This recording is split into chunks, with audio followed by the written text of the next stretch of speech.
Hello everyone, welcome to the channel. I'm Big Allen Cox. I like keeping and saving things from the landfill, like this John Deere LA 105 lawn tractor.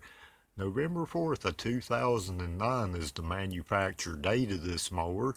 I got this machine at a yard sale for $50 probably about a year and a half ago.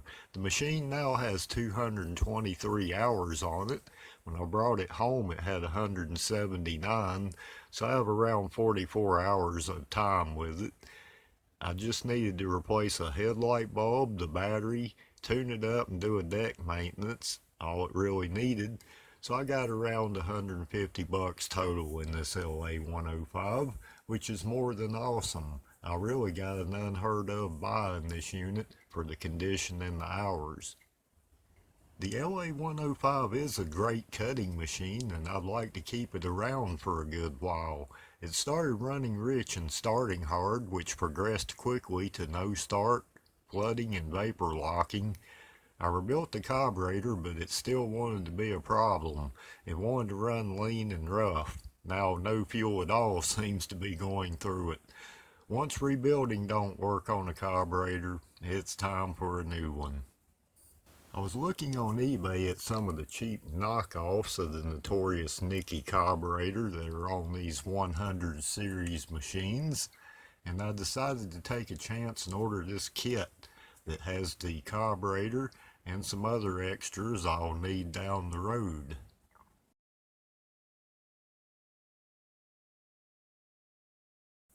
This is the carburetor, a clone of Briggs & Stratton Nikki. There's little adjustment to these carburetors other than the idle mixture screw. They're almost too simplistic in that sense. It would be nice to have control over more than just the idle circuit. With the simplicity, how bad can a knockoff be? It's hard to screw up making a grilled cheese. The OEM replacement can be $75 to $100 depending on the dealer. This one, with some extras, was around $25. If it'll get this mower to start again and cut grass, then that's my price.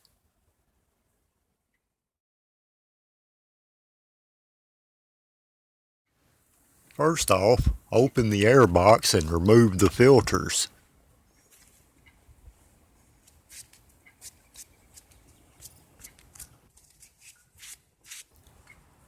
Next, this shroud will need to be moved out of the way so there's room to work and remove the choke and throttle linkages. There are 4 3/8 bolts to remove, 2 in the front and 2 on the back side of the shroud. The bolts on the back have limited space to work around with a socket, so I will loosen those with a socket, then use a wrench to go the rest of the extraction.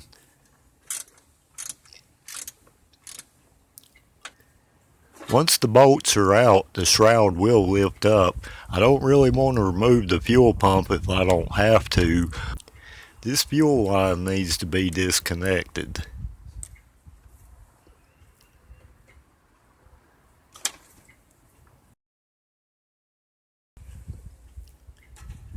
Then disconnect the fuel shutoff cable.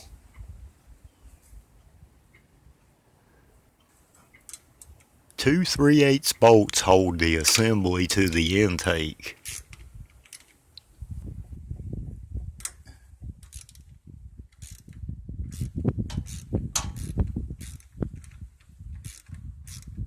Take a picture or take note of how your governor spring and rod are connected to the throttle plate. The choke linkage connects to the hole on the right.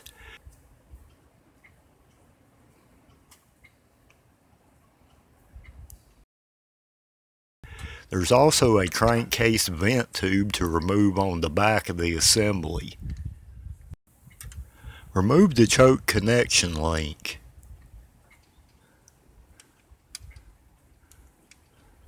Then remove the governor spring and throttle link.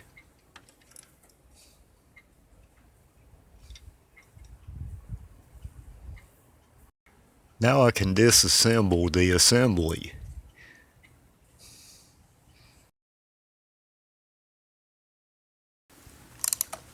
There are two 7/16" nuts that hold the air intake connector on.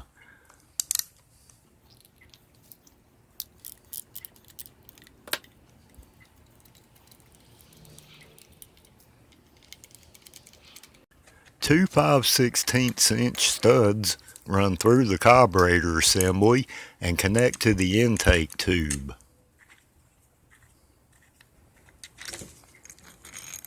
There is a gasket between the carburetor and the intake tube.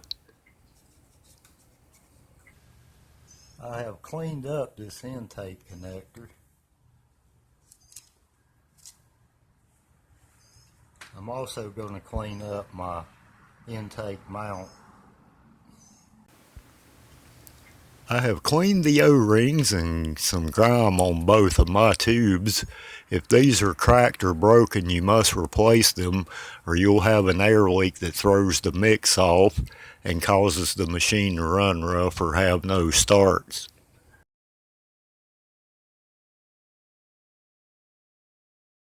Nice fresh new carburetor, free of dirt and debris. They sure won't stay that way.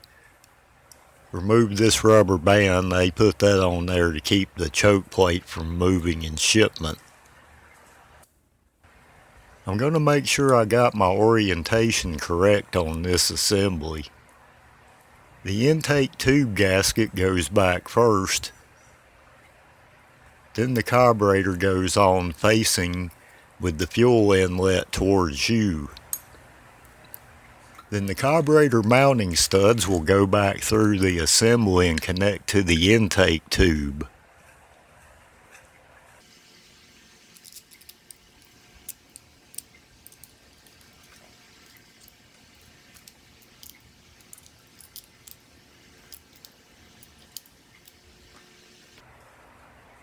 The air intake tube will go on next, and the two 7/16" nuts.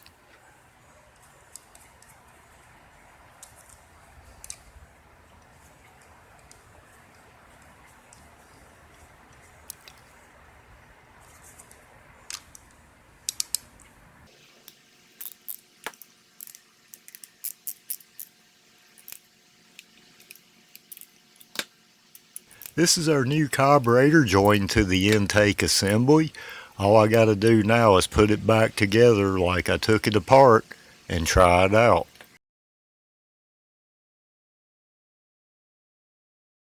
This kit also comes with a spare gasket and seal kit and new clamps. New fuel line also, 2 fuel filters, the air elements, even a couple of shutoff valves. You can order just the carburetor probably for around $12, but I figured the price of this kit was great for around $25 with all the extras that I'll probably use down the road. Reconnecting the governor linkage, connecting the governor spring,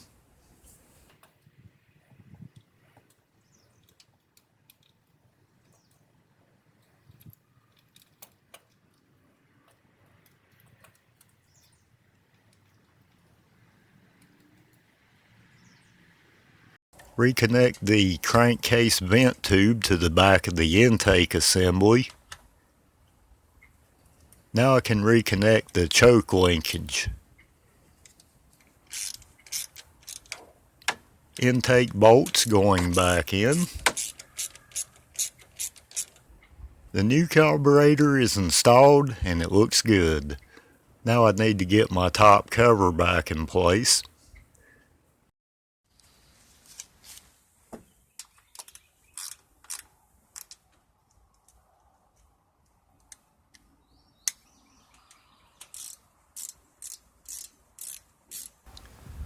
Now I can reconnect the fuel line.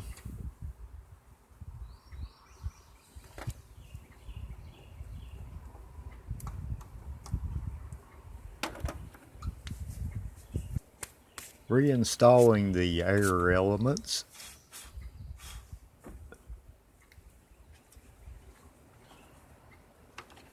Replace the air box cover. How hard is it to make a grilled cheese? Well, we're about to find out with this Nikki knockoff. I have added fresh 90 octane pure gas to the tank, and I'm going to engage the slingshot.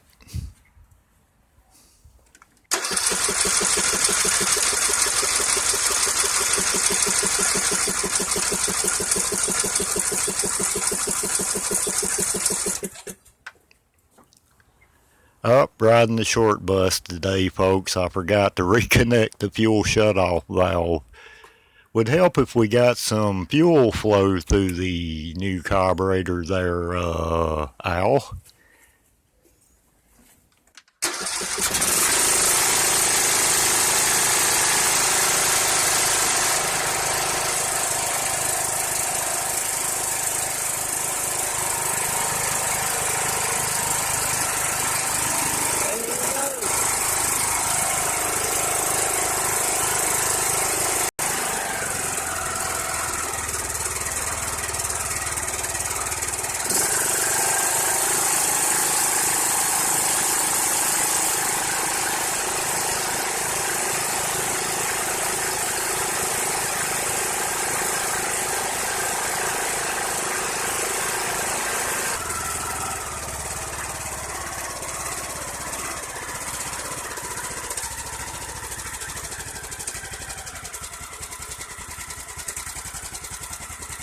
Yeah, big difference. It started right up, and now I can drop the throttle again without the machine dying.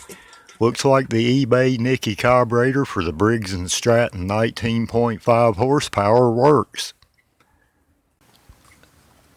I'm going to change the oil. It's slightly overfilled and gas diluted from all the flooding issues I had before, and that should put this machine back in business again. I have a mow job on a property tomorrow. I think that will be a good test under load for this LA 105.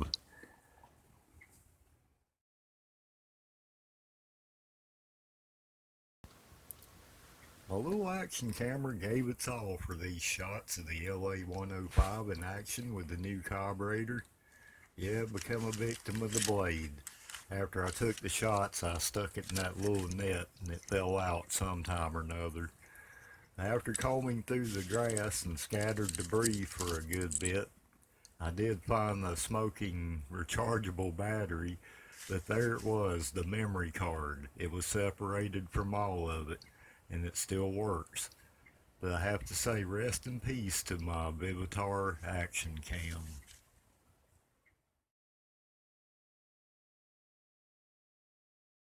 I loaded it up this morning on a trailer. It starts right up now, runs smooth, all the way across the throttle. I'm going to engage the deck and put it under a load of fairly normal grass growth on this property and see how it does.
Running the machine as good as the original when it worked correctly. I haven't even had to adjust the telemetry on the throttle control plate. It's hard to screw up a grilled cheese. Grilled cheese with potato chips or tater tots even better.